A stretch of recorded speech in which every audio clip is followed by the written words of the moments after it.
আল্লাহ যখন এই পৃথিবী সৃষ্টি করলেন, পৃথিবীর মধ্যে ভাইব্রেশন হচ্ছিল, কাপাকাপি। আল্লাহ পৃথিবীর কাপাকাপি বন্ধ করার জন্য পেরেকের মতো পাহাড়গুলোকে পৃথিবীতে ঠুকে দিলেন, কাপাকাপি বন্ধ হয়ে গেল। এই দৃশ্য দেখে ফেরেশতারা বলে, ইয়া রাব, পাহাড়ের এত শক্তি, আপনার সৃষ্টির মধ্যে পাহাড়ের চেয়ে শক্তিশালী কিছু আছে?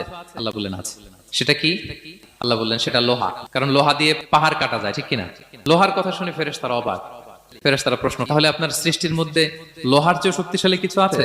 আল্লাহ বললেন আছে। কি সেটা? আন্নার, আগুন। কারণ আগুন লোহাকে কি করে? গলিয়ে ফেলে। ফেরেশতারা শুধু অবাকই হচ্ছে।